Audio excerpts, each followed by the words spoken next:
Hey Bobby, I need your help. No problem. What's up? My umbrella stand is no good. Can you help me build a new one? Sure, sounds good. It would be great if the new one was on wheels so I could roll it around. Yeah, I want to move it around to get shade in just the right spot. Yeah, we can do that. Can we include a built-in area that's high enough that I can walk up to it and use it as a workstation? Okay. But short enough that I can use it for lunch breaks. Or maybe a built-in bench that I can use to sit at the table. It needs to be light enough that I can move it around by myself, but heavy enough to withstand hurricane force winds. You said what now? Oh, and we need to build it out of this scrap wood left over from other projects. Well, now we have a challenge. This is the DIY umbrella stand that we came up with. And this is how we got there. This? Are you kidding? We spent some time planning and discussing the general details of what he wants the finished product to do and to look like. I'm speeding up the footage and deleting a lot of it so you don't have to watch all of it. I appreciate that, thank you. The most challenging part of the initial design was actually the wheels. While the set of wheels can hold up to 1,000 pounds, Only goes into the wood depth bar. the screws that came with them are teeny tiny little things. I feel like we're gonna need bigger screws. We're gonna need bigger screws. But at least we now have a starting point. Great, we have a game plan. Let's get started. This really is a pile of scrap wood left over from previous projects. Mostly the new fence. Some boards are shorter than others, and most of them are warped and twisted in one direction or another. We have a mixture of 2x6 boards, 2x8 boards, and a few other random sizes in the stack. By the end of this build, we're actually going to use pretty much everything. The design for the umbrella stand has to center on the actual umbrella, which has its own support frame. We're using that as our sizing guide, so there is no need to use a measuring tape for this step. As long as we make sure we keep enough space around it for framing the bench and the table. We'll see what happens when we get to that stage of the project. For now, let's start cutting. Keep an eye on those cutoff pieces. We're actually going to use those in this build too. Although, full disclosure, at this point in the build, we actually didn't know that yet. Since the umbrella support frame is square, it makes sense for us to make the umbrella stand square as well. We thought about making it a rectangular shape, but we really needed those little cutoff remnants later in the build.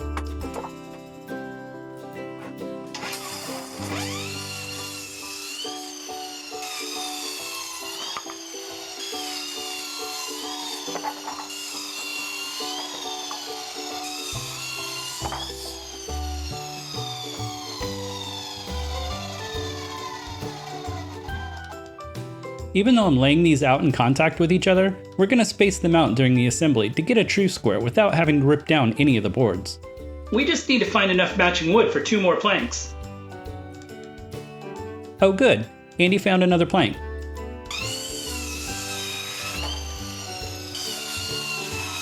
And now we have 2 more boards. Before we could assemble the pieces, we had a 30-minute conversation about the crown orientation. Crown up, crown down, alternate the crowns. There's just so many options.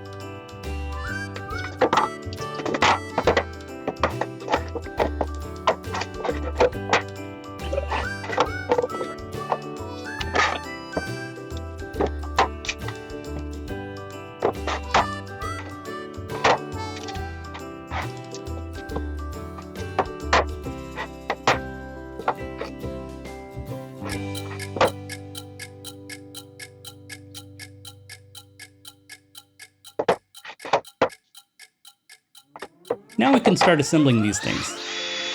We started with 1 screw in each corner.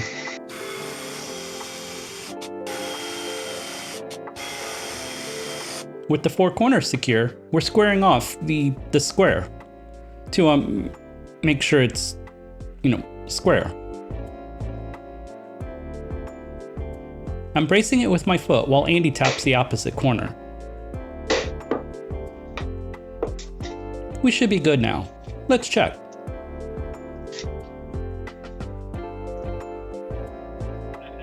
Nope. The tap was a little bit too much. We need to push it back the other way.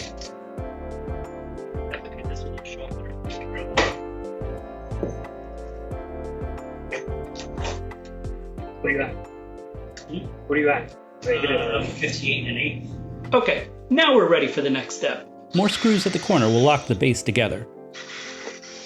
We're doubling the 2x8 boards at the bottom to give the structure a lot of stability. But with the wheels at each of the 4 corners, and the weight of a really heavy umbrella frame in the middle between the wheels, the wood has to be strong enough to hold everything straight, even after several years of Florida's sun and heavy rainstorms beating down on it.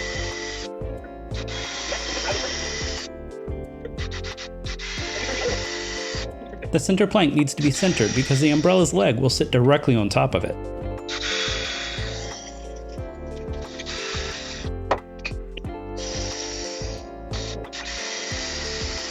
The planks on each side of the center can just be set with equal-sized gaps on each side.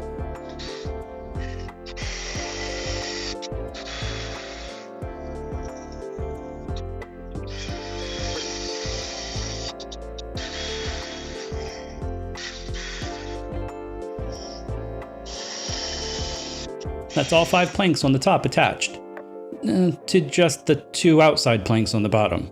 We still need to attach the middle 3. This is going to take a lot of screws. It's the same process as the other planks. We're using measuring tapes on each edge to center the middle plank, and then eyeballing the 2 on each side. This thing is going to get real heavy real fast. Get ready for the big wheel reveal. The big wheel reveal! These really are a lot heavier than they look. Oh, sorry. These wheels are 3 inches, heavy duty, with locks to keep them from rolling, and the set of 4 is rated for up to 1,000 pounds. We're being really careful with positioning because we want to keep the locking triggers accessible.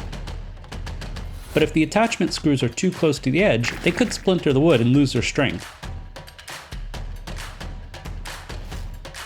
The screws that came with the wheels are far too short, so we went with some exterior grade wood screws my brother already had on site.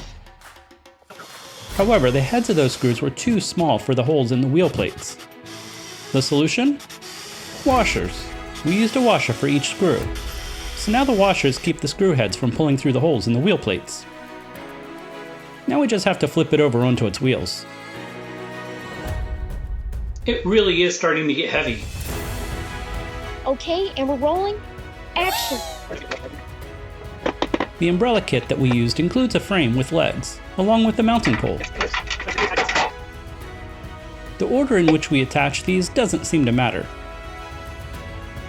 We attach the pole to the legs first, just to get that step out of the way.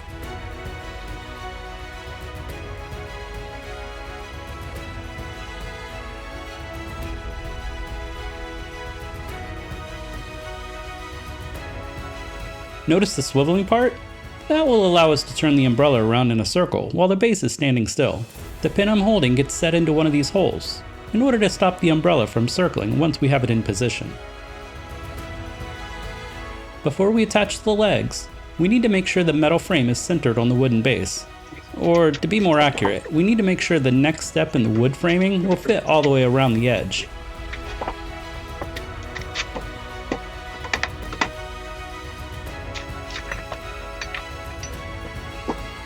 That'll work. Let's screw it up. I mean in. Let's screw it in. Now might be a good time for me to point out one of the hazards of using scrap wood.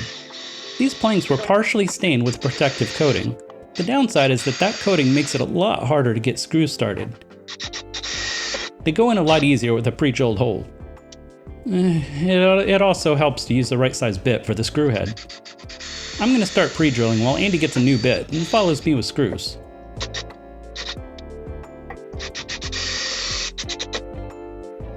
Or I'll screw them in. For the most part, we're making up a lot of this as we go along.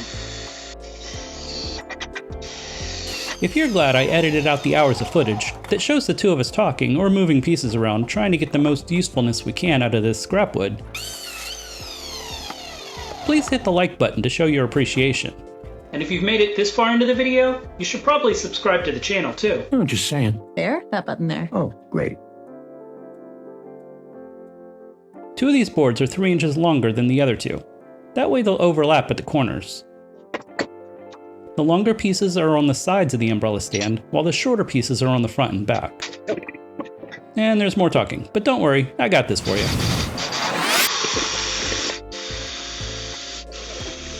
We're keeping this project simple and just using straight-in screwing for pretty much everything. For these pieces, they're just plain old butt joints with 3 screws at each corner. But don't worry, we're going to reinforce these corners with additional framing in the next stage.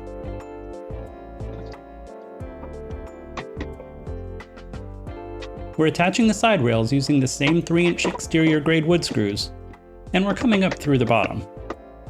To be honest, it's just easier to do it this way. Note that we're putting the screws between the cross planks. We're not trying to go all the way through both layers.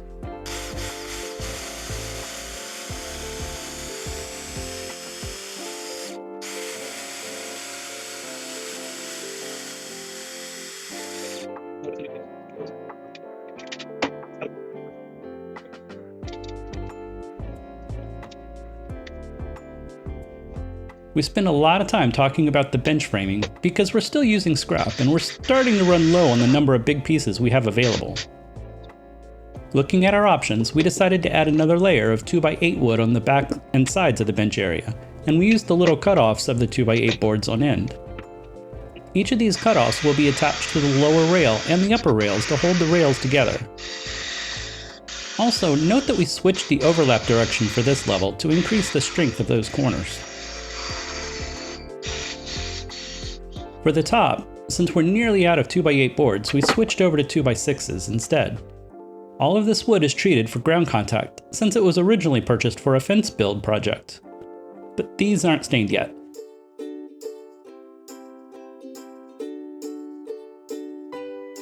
Keeping with our minimal use of measuring tapes for this project. Once the top dimensions were established, we could cut a couple of side pieces and screw them into place.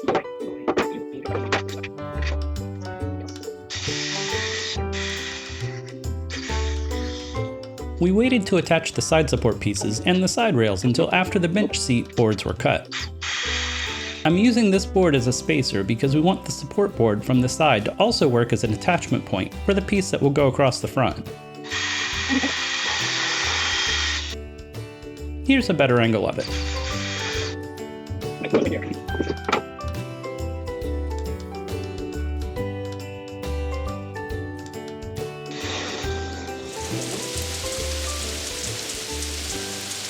I'd like to take a quick time out to thank Florida's unexpected thunderstorms. Where would Florida be without them?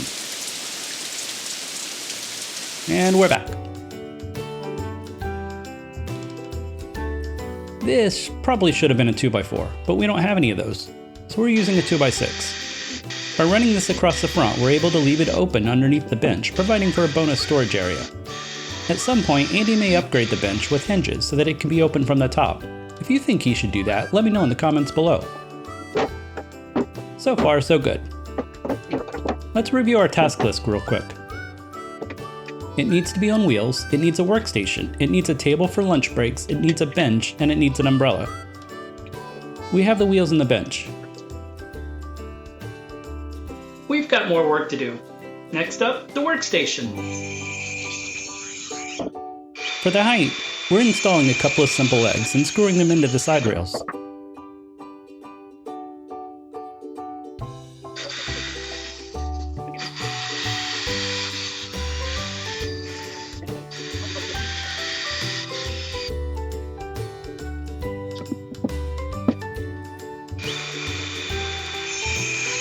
We're using a cantilever design for the workstation framing, and we're using 2x3 boards for this part. Because that's what we've got available. The front, back, and two sides of the frame are cut, and the install is fairly straightforward. But, spoiler alert, the side pieces are wrong. We don't know that yet, though. Due to the length of this workstation, it'll be stronger if we include a support piece in the middle. Unfortunately, this piece is going to be wrong too. Did you catch our mistake? If so, comment below.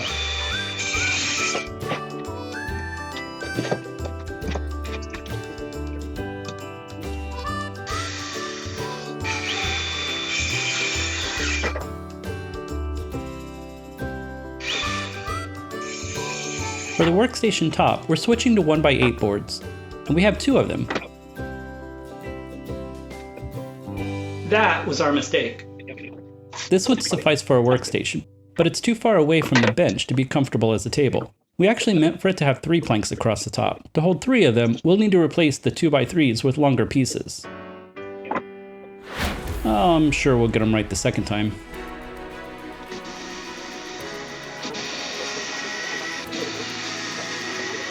This time we laid out all 3 of the top pieces and measured them, cut new 2x3s to size and screwed them into place.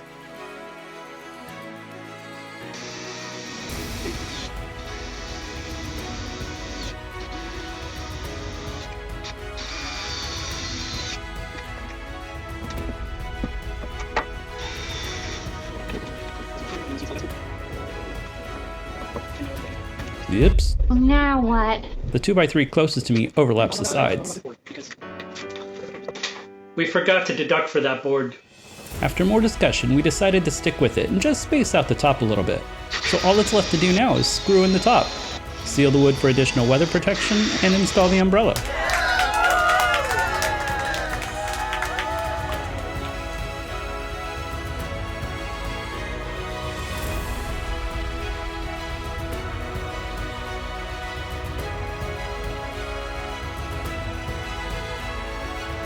Ah, there we go. Now I'd say we've earned a lunch break.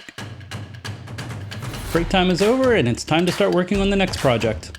But now, I'm happy to say, we can work on it in the shade. Thank you for spending time with me today. Until next time, I'm going to keep on growing. And you should too.